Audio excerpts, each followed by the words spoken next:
The unexpected heart. The evening lights of downtown sparkled through the floor-to-ceiling windows of Cornerstone Calf, creating a warm golden glow that danced across the polished wooden tables. The gentle murmur of conversation mixed with the soft jazz playing overhead, while the rich aroma of freshly ground coffee beans filled the air. It was the kind of place where busy professionals came to unwind after long days, where first dates happened over lattes, and where life sometimes took unexpected turns. Sarah Wellington sat at a corner table, her fingers wrapped around a steaming cup of coffee as she watched the door with growing uncertainty. At 32, she was the CEO of Wellington Educational Technologies, a company she had built from nothing into a multi-million-dollar enterprise. But tonight, she wasn't thinking about quarterly reports or board meetings. Tonight, she was on her first blind date in over 3 years. Beside her, her 7-year-old daughter Emma swung her legs from her chair, occasionally sipping from her hot chocolate and coloring in the activity book Sarah had brought along. Emma's blonde pigtails bounced as she worked, completely absorbed in staying within the lines of a cartoon butterfly.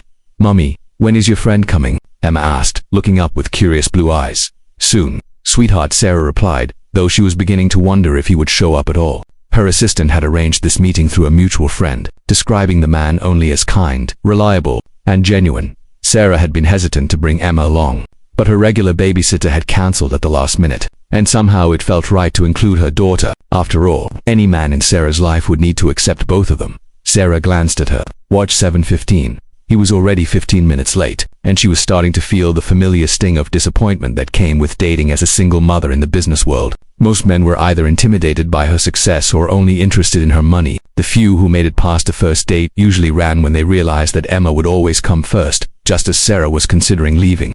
The cafe door opened with a gentle chime. A man stepped inside, shaking droplets of rain from his worn leather jacket. He was tall, with dark hair and kind eyes that seemed to search the room with nervous energy. His clothes were simple jeans, a button-down shirt, and work boots that had seen better days. This had to be him. Sarah watched as he approached their table, his expression shifting from uncertainty to surprise when he saw her. She stood up, extending her hand with the same professional confidence she used in boardrooms. "You must be Marcus," she said with a warm smile. "I'm Sarah Wellington, and this is my daughter Emma."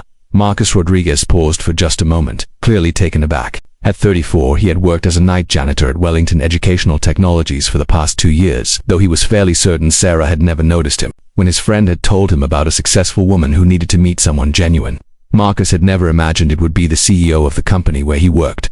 "Nice to meet you both," Marcus said, settling into the chair across from them. His voice was gentle, with a slight nervousness that Sarah found oddly endearing. "I'm sorry I'm late. I had to finish up at work and then I got caught in traffic."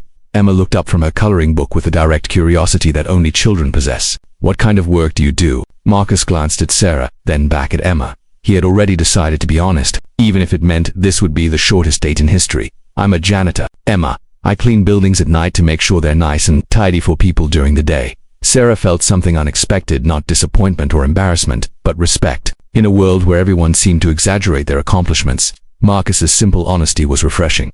"That's important work," Emma said matter-of-factly, returning to her coloring. "Mummy says all work that helps people is important work." Marcus smiled, and Sarah noticed how his entire face transformed when he did. "Your mom sounds very wise." As the evening progressed, Sarah found herself genuinely engaged in conversation for the first time in months. Marcus didn't try to impress her with name-dropping or boast about investments. Instead, he listened when she spoke, asked thoughtful questions about Emma's school and interests, and shared stories about his own life with a humble sincerity that was completely disarming. "I'm studying business administration through night classes," Marcus explained when Sarah asked about his goals. "It's slow going, working full-time and taking care of my mom, but I'm hoping to start my own cleaning service someday, maybe hire other people who need steady work." Sarah learned that Marcus had been supporting his elderly mother for the past 5 years after she suffered a stroke. He had given up a promising career in construction to be closer to home and take care of her medical needs. The night janitor job provided health insurance and flexibility, even if it didn't pay much. "That's really admirable," Sarah said, and she meant it. "Not everyone would make that sacrifice." Marcus shrugged. "She raised me on her own after my dad left. It's my turn to take care of her now." Emma had been listening to their conversation while she colored, and suddenly she looked up at Marcus with the serious expression she got when she was thinking hard about something. "Do you have any kids?" Emma asked. Double quotes. "No, I don't," Marcus replied, "but I've always hoped to have a family someday." Emma nodded solemnly, then returned to her artwork. A few minutes later, she tore out a page from her coloring book and handed it to Marcus. It was the butterfly she had been working on, now complete with careful attention to detail and staying perfectly within the lines. "This is for you," Emma said, "because you seem nice, and you make my mummy smile." Marcus accepted the drawing with the reverence most people reserved for fine art. "This is beautiful, Emma. Thank you. I'll treasure it." Sarah watched this interaction with a growing warmth in her chest. She had seen countless men try to win her over by showering Emma with expensive gifts or forced enthusiasm. But Marcus's genuine appreciation for her daughter's simple gesture touched something deep inside her.